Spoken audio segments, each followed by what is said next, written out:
Bonjour à tous et à toutes.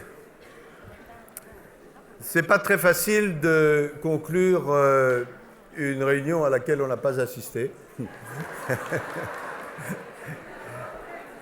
Mais c'est la tâche qu'on m'a proposée et donc je vais essayer de m'y atteler.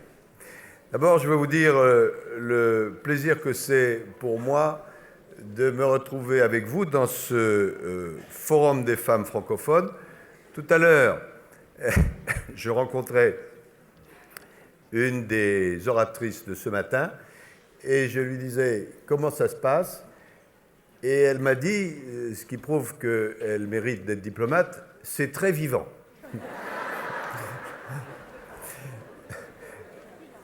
C'est la première fois que se réunit dans le cadre de la francophonie un tel forum. Il y a beaucoup de raisons de placer les femmes au cœur de la francophonie. J'ai retrouvé une citation terriblement sexiste du grand écrivain Anatole France, mais il faut entendre la citation dans son ensemble. Anatole France a écrit quelque part « La langue française est une femme », ajoutant « Elle est si aimable qu'on n'est jamais tenté de lui être infidèle ». Mais je pense qu'Anatole France, qui est un grand écrivain, est passé un petit peu à côté de la question. Parce que la langue française, et c'est la raison pour laquelle nous sommes tous rassemblés, ce n'est pas seulement une langue, ce sont surtout des droits et des valeurs. Et c'est ça le sens de votre réunion aujourd'hui. Je veux remercier Yamina Benguigui, qui est à l'origine de ce projet. Vous savez qu'on ne résiste pas à Yamina. Je veux, surtout quand on est d'accord avec elle, je veux saluer par les forces de l'esprit Abdou Diouf et le soutien apporté à l'organisation de ce forum par l'OIF. Je veux associer à ces remerciements la directrice de l'UNESCO, Madame Bokova, et je sais qu'elle était parmi vous ce matin, rendre hommage à l'action remarquable de Michelle Bachelet, qui vient de décider de quitter la direction d'ONU Femmes et à laquelle je veux dire que nous la soutenons dans ses combats passés, présents et futurs. Je vais me brouiller avec pas mal de monde.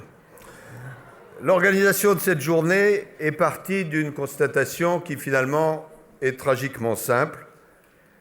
Les femmes sont les premières victimes de multiples inégalités et de violences, pas seulement, mais notamment dans de nombreux pays en développement. Cette réalité est d'autant plus choquante qu'il est établi d'une façon incontestable aujourd'hui que la promotion des droits des femmes, et notamment l'éducation, est une condition et un moteur du développement. Agir pour les droits des femmes est donc, de toutes les façons que l'on la considère, une exigence, que ce soit sur le plan humain, le plan moral, le plan pratique, le plan économique. Quand la situation des femmes progresse, c'est toute la société qui s'en trouve mieux. Le gouvernement français n'est pas à l'écart de cette question et c'est pourquoi nous nous mobilisons, même s'il y a encore beaucoup d'efforts à réaliser dans ce domaine, et en nous adressant, comme nous le faisons ici, aux pays du monde francophone pour faire progresser la cause des femmes. Soyez convaincus, et j'espère que c'est ce qui a transpiré dans cette journée, que nous le faisons sans aucune arrogance ni volonté de donner des leçons. Nous n'avons aucun titre à le faire. Nous voulons simplement avancer ensemble.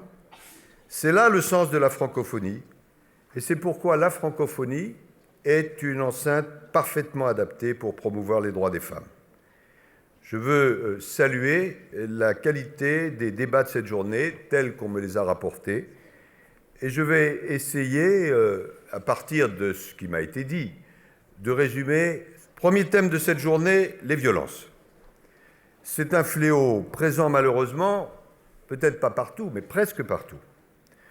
On a évoqué les combats dans la région des Kivu, en RDC, On a évoqué les témoignages de femmes utilisées, le mot est effroyable, comme des outils dans ce conflit. On a évoqué les agressions sexuelles et les viols qui sont devenus une véritable stratégie de guerre. Et nous avons à l'oreille cette phrase effrayante dans la mesure où elle traduit une réalité effrayante, le corps des femmes devenu le champ de bataille des hommes. Madame Zerougui, représentante spéciale du secrétaire général des Nations Unies pour les enfants dans les conflits armés, souligne que c'est l'avenir de la RDC qui se joue avec le sort de ces femmes. Et je veux saluer l'action de beaucoup de militantes et de militants qui agissent comme il le faut, et en particulier l'action du docteur Mukwege en faveur des survivantes pour leur permettre de se reconstruire. Au Mali, l'intervention que mène la France avec toute une série de partenaires africains a pour origine, vous le savez, les abus insoutenables perpétrés par des groupes terroristes, et ces abus ont visé en particulier les droits des femmes.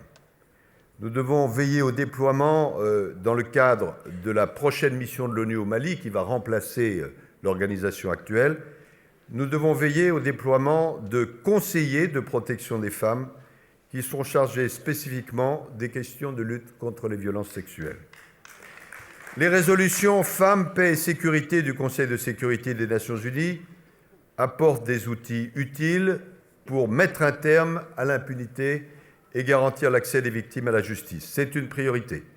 Il faut absolument, vous en avez parlé, permettre aux femmes de dénoncer les violences dont elles sont victimes sans que cela se retourne contre elles, puisqu'à ce moment, elles sont victimes 2 fois. Les auteurs de ces crimes doivent savoir qu'ils ne resteront pas impunis. Et autre élément d'ensemble, mais évidemment, c'est toute une vie qu'il faudrait y consacrer, il faut d'abord, avant tout, tout le temps, faire évoluer les mentalités, l'éducation dès la première enfance, et nous le savons tous ici, décisive. Le thème de la deuxième table ronde, précisément, a été l'éducation, pas seulement à l'égalité, mais plus largement l'éducation des jeunes filles. Les taux de scolarisation des filles, et cela a certainement été rappelé, ont progressé depuis l'adoption des objectifs du millénaire, mais il reste énormément à faire. Nous avons plus de 33 millions de jeunes filles qui ne vont pas à l'école dans le monde, et 2/3 des analphabètes sont des femmes. Et en Afrique subsaharienne, pour prendre cette région particulière, plus de 40% des filles n'ont été scolarisées que moins de 4 années. Les conflits sont un facteur évident de retour en arrière. Par exemple, au Mali, les efforts éducatifs qui avaient été menés ont brutalement été remis en cause. Il y a eu cette journée, je le sais, beaucoup de témoignages concrets. Et je pense, je l'avais rencontré au combat de Madame Sharia Fakak Mohamed Dost, qui est la proviseure du lycée franco-afghan de Kaboul. Je l'ai rencontrée sur place et j'avais eu l'occasion de le dire devant ses élèves. Au péril de sa vie, elle a organisé une école clandestine pour les filles pendant toute la période des talibans. Le maintien des filles à l'école est une condition du développement. C'est un objectif prioritaire. Il faut établir des systèmes éducatifs qui permettent aux jeunes filles de bénéficier d'une éducation complète et de qualité. Chez nous, mais nous sommes un pays qui a des problèmes, mais qui est un pays très riche, nous avons consacré près de 15% de notre aide publique au développement au secteur de l'éducation. Et nous travaillons également en partenariat avec le Fonds des Nations Unies pour l'enfance sur des projets spécifiques de lutte contre les violences en milieu scolaire en Afrique subsaharienne. Le combat pour l'égalité hommes-femmes, il est essentiel dans les pays du Sud, mais il ne se limite évidemment pas à ces pays. Chez nous aussi, l'égalité entre femmes et hommes en matière d'éducation, de formation, d'intégration professionnelle n'est pas acquise. Et nous devons agir encore plus pour assurer l'égalité réelle.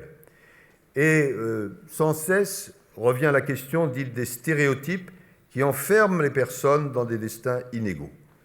Nous savons que les filles réussissent aussi bien, et même mieux sans doute, que les garçons à l'école, mais nous savons aussi que les garçons privilégient des filières de formation qui bénéficient de meilleures chances d'emploi, et donc ils entrent plus rapidement dans la vie active. À l'inverse, les femmes demeurent par exemple sous-représentées dans les études scientifiques de haut niveau.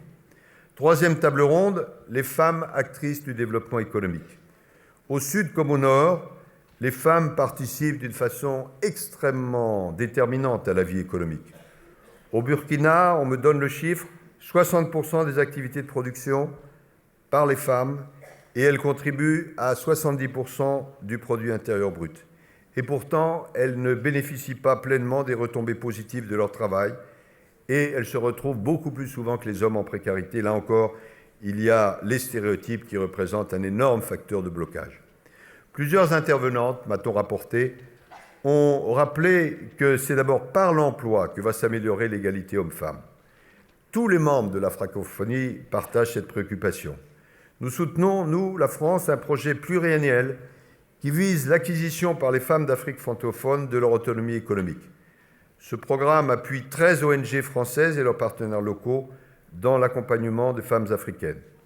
Et pour la période 2013-2015, nous voulons lancer en particulier un programme sur l'emploi des femmes et des jeunes en Tunisie, au Maroc et en Égypte. Ce n'est pas suffisant, mais c'est un point sur lequel nous insistons. Et je veux aussi saluer les approches innovantes, comme les réseaux de femmes qui leur permettent de se soutenir mutuellement, de faire reconnaître leurs compétences et d'accéder à des postes de responsabilité. Ça doit commencer par le haut, car il ne s'agit pas que des ministres ou des présidents viennent donner des leçons aux uns et aux autres sans s'appliquer ces leçons à eux-mêmes. Et modestement, depuis que je suis à la tête de la diplomatie française, nous avons nommé parmi les ambassadeurs 40% de femmes, ce qui change par rapport à la situation préalable. Mesdames et messieurs, j'en ai terminé. Je pense que cette journée vivante, vivace, conviviale, et qui n'est pas terminée, car on vous attend dans quelques instants, je le sais, à l'Élysée, a été incontestablement positive. Je pense qu'elle a permis d'explorer de nouvelles pistes d'action concrètes, qu'elle doit permettre une mobilisation accrue du monde francophone en faveur des droits des femmes.